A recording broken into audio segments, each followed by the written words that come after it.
Many thanks for joining us on the Value Chain TV News Update. I am S.A. Ufoma with the news.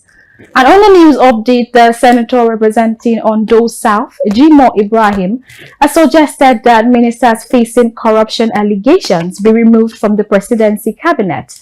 Ibrahim said this in an interview with journalists where he urged President Bola Tinubu to dissolve his cabinet and dismiss specific ministers. This advice is following the speculations that the president may lay off some ministers and redesignate others in a likely cabinet reshuffle to commemorate his 1 year in office. Value Chain TV gathered the opinion of some Nigerians on the issue. The report. What Jimo Ibrahim said, people talk it in rooms and parlors and beer parlors and all that kind of. So he came out. This is an advice that should be looked into properly. You cannot have people with corrupt tendencies in your cabinet, particularly with corrupt cases in your cabinet. I mean, there are over 200 million Nigerians, and every state has enough quality to man any ministry of Nigeria. So I agree with Jimo Ibrahim, and I think it is the advice of somebody who loves you, Mr. President. I think it's about time for him to choose his cabinet, because some of them are not doing well. If I must even read them do Hadiza's job, I hear Hadiza is the one to do it.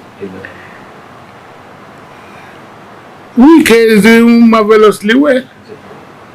Well, I mean, for the past 8 years before now, we didn't have a minister of federal capital. And that is how some of the ministers are looking in their various ministries. They are not driving it as it ought to. Dele Alake here is doing well. I'm not now even telling you, yes, Dele Alake is doing well. Incidentally, the Minister of Interior is doing well. This is my own take. Minister of Trade and Industry, she's doing well. What we must know is that a minister is the chief advisor to the president in wherever he's holding forth. So if you can't advise well, and if you go advise the kind of advice, I mean, that the Minister of Power is given to Nigerians.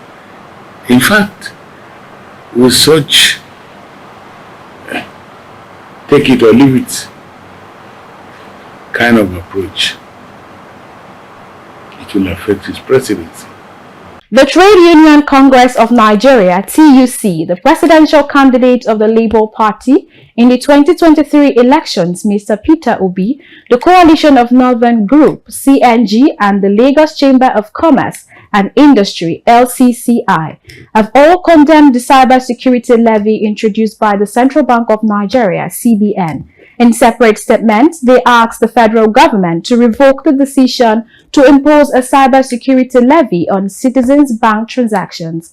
The organizations expressed shock over the recent directive by the Central Bank of Nigeria to banks imposing the 0.5% levy on almost all electronic transfers. A statement by TUC President Festus Osifo said the policy was illogical as it was coming at a time that Nigerians were struggling with high cost of living brought about by devaluation of the naira, hike in the cost of petrol, as well as the increment in the cost of electricity. Some Nigerians spoke to Value Chain TV on the matter. The report. For me, it's a no. This is open robbery. After all the charges, what's the essence of me keeping money in the bank? If I keep 1,000 naira in the bank, I will not go back the second day to meet the same 1,000 naira. It's either they remove electronic levy, remove one nonsense charges, they will tell you VAT this, now they are adding cyber security levy. How does that become my business? If they want to finance cyber security, is it the masses they will reap to finance it? To me, it's not fair. We don't even have any reasons for paying this tax because the amenities are not there. If we are seeing the result for the tax we are paying, is a different thing. We are not seeing it. This one is another way of robbing the masses for few individuals, because at the end of the day, people will lose this money and nothing will come out of it. Look at the hardship on ground. They are variably discouraging people for keeping money in the bank. Because myself, I will withdraw the money I have in the bank, go and dig somewhere and keep it there, because you cannot come to my house and remove my money. Say you want to deduct cyber security. What's my business with cyber security fee levy? Even from the economic situation of this country, we are feeling bad. You talk more of increasing another levies upon all the individuals and the poor masses in this country. It's unfair. And what we are urging the government, they should look at the masses, look at their problems, look at the hardship in the country. How would they solve the problem? Not by increasing things. You can see currently, even the NEPA increased their charges, and which Nigerians are too badly. We should allow the poor masses to breathe so that the country can move forward. For an advanced country is good, but my country like Nigeria, I think is bad because citizens have been paying indirect tax massively, and we have not been seeing anything our tax have been used for. We are going hungry, and things are going more bad and worse for Nigerians. Every day, scarcity of fuel, increment of foodstuff and the rest. But now adding charges to all transactions, I think is unfair, because this is not the right time for that to be done actually. But if it should be done, at least there should be something we were saying that okay, this is what the money is being used for. But other charges that have been, other indirect tax has been collected from Nigerians, what have they used it for? What value have those charges added to the citizens? What have it added to the life of the citizens? If it has added nothing, why still looking for a way to still collect more money from citizens, thereby making the masses more poor? So I think it's wrong. I think I'm not in support of that, and I think the government should still look into that. And still on the news updates, the Economic and Financial Crimes Commission, EFCC, has arraigned the immediate past Minister of Aviation and Aerospace Development, Senator Hadi Sirika, his daughter Fatima, and 2 other suspects before Justice Silvanus Orji of the FCT court in Abuja over allegations of corruption. The suspects are facing charges over an alleged 2.7 billion contract fraud uncovered in the Aviation Ministry under Sirika. However, the FCT court later granted the ex-minister, his daughter, and son-in-law a 100 million naira bail each. Before Judge Orji granted the bail request of the defendants, they pleaded not guilty to all the charges leveled against them after it was read out to them. And on accountability matters, the federal government is set to commence a fresh audit of the 2.8 trillion naira fuel subsidy claimed by the Nigerian National Petroleum Company Limited, NNPC. The latest plan was revealed in the minutes of the Federal Account Allocation Committee earlier. An audit firm, KPMG, had conducted an initial audit, reducing the claims from 6 trillion naira to 2.7 trillion naira. The federal government is also considering either engaging an external audit firm or directing the Office of the Auditor General of the Federation to verify the claims made by the corporation regarding the amount the government owes the oil firm. Away from that now, the Corporate Affairs Commission has opened a center dedicated to bulk registration of POS operators in the country. Registrar General and Chief Executive Usaini Ishak Magaji, who made this known in a statement, noted that all POS operators working with FinTech have until 7th July 2024 to register their business. Magaji added that the commitment was also in line with President Bola Ahmed Tinubu's desire to ensure financial inclusion for the youth, as well as strengthen the fight against fraud, financial and other crimes in the country. This latest development follows a recent 2-month deadline for the operators to get registered as part of moves to sanitize the business segment. On infrastructure, the Minister of Works, David Umahi, has affirmed government's commitment to completing the Abuja-Kaduna-Katsina-Kano Federal Highway within a record time. Umahi stated this during a courtesy visit to the Governor of Kaduna State, Uba Sani, to his office in Abuja. He said that he received directive from President Tinubu to present a program that could see to the completion of the project within the next 1 year. The minister assured the governor that the project, which was inherited from the past administration, would be started in 3 sessions as soon as possible. On matters of insecurity, the increasing rate of kidnapping has continued to raise concerns among Nigerians. In a fresh kidnap incident, residents of Pico, a suburb in Abuja, were thrown into panic when suspected gunmen invaded the area and kidnapped 13 people, demanding a 900 million naira ransom. The traditional ruler of the community, Chief John Jato, confirmed to journalists that 10 residents were kidnapped, including 4 nomadic Fulani headsmen. He noted that out of the 4, 1 escaped from the kidnappers' custody, while kidnappers demanded a ransom of 900 million naira for the others. Valigen TV spoke to some Nigerians on the state of security in the country. The report. Ordinarily, it's absurd to even think of people, Nigerians, kidnapping.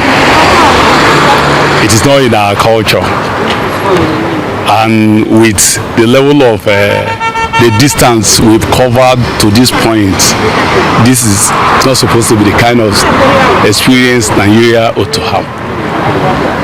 By now, we should be thinking of how we can advance technologically. But we are reversing to the Stone Age. The Stone Age of British age, where you annex, conquer, and take over the property of people. This time it is not all about property, it's all about human being taking over human being. Is man inhumanity to man. And as such, Nigerian leaders should think along the positive line that they should imbibe that political will to erase this thing. Erase it. It's not all about trying. They should try and put a stop to it because it's a thing they can do. Kidnapping and whatever, with the advanced technology in Nigeria, in the world today, the government cannot tell us they don't know where the kidnappers are. Are you getting it? So if we must tell ourselves the gospel truth, our leaders should do the needful now. Depends on whether you have the money or not. If you have it, why not pay to secure your person? Because it's not your fault. So it's not your fault. So if your person is trapped and you have the resources, why not pay? Because it's incumbent on you to do that, because there is an option. Either you pay or maybe they kill your person. So sometimes people have no option than to pay. They've been paying the ransom. Don't you know? They've been paying. Of course, their life matters. Because even you will not be happy when you see that maybe your relative is in captivity and you just fold your hand and watch it. You understand? Insecurity is everywhere, and security is the number one thing in any society. So once there is no security, other things will not flourish. So I think it's important. I think the government should do all it takes to make sure that those in captivity has been rescued. At least to put more reliance on the other people who are not yet under captivity. At least when that is being taken care of, the public, that they have a government.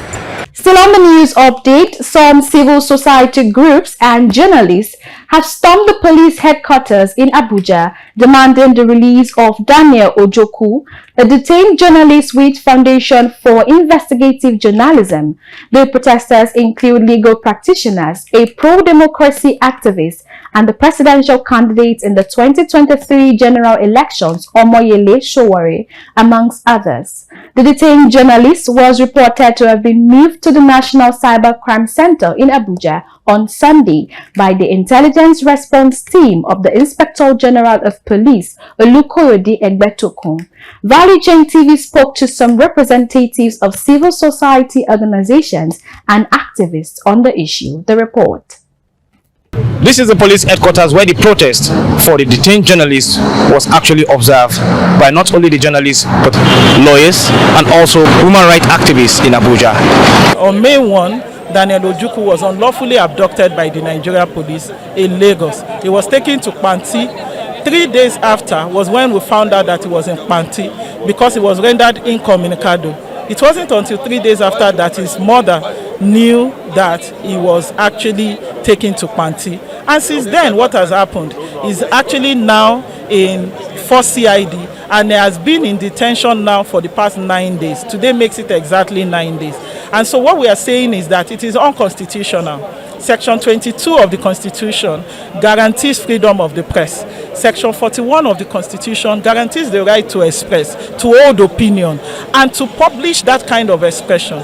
What Daniel Ojukwu has done is to uncover corruption under the office of the Senior Special Assistant to the President on the SDGs, Mrs. Adejoke Orelope Adefuliri.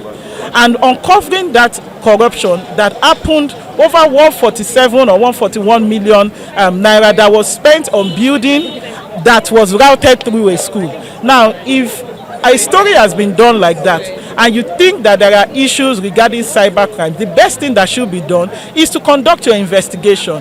The other party is not being held in police custody. It is the journalist that is being held in police custody. And Daniel is currently still there. So we are asking today that Daniel should be released immediately. What the Cybercrime Act means with regards to what they have done to Ojukwu is what they call the sedition law during the pre-colonial and colonial era, where if you write anything against the white man who were the colonial masters, they will just summarily arrest and detain you indefinitely. That's what they are doing to Daniel Ojukwu now. And I've been involved in the last few days trying to get him bailed. The police is giving conditions, bail conditions, as if Daniel Ojukwu committed murder. We're going to bring 2 directors in the Federal Civil Service with landed property. How can you be a director in the Federal Civil Service and have landed property in Abuja if you are not corrupt? That's another oxymoron. What are we demanding? Free Daniel Ojukwu now! What are we demanding? Free Daniel Ojukwu now! And of course, the roles of journalists in the society cannot be overemphasized. That is why this protest has gathered heavy momentum from different facets of life, different discipline, ranges from the lawyer, police, and also human rights activists, to see that yes, journalists are doing their job freely without any itches. For Value Chain TV, I am Kabir Lawal. And that's it on the Value Chain TV News Update. I am S.A. Ufoma. Thanks for watching.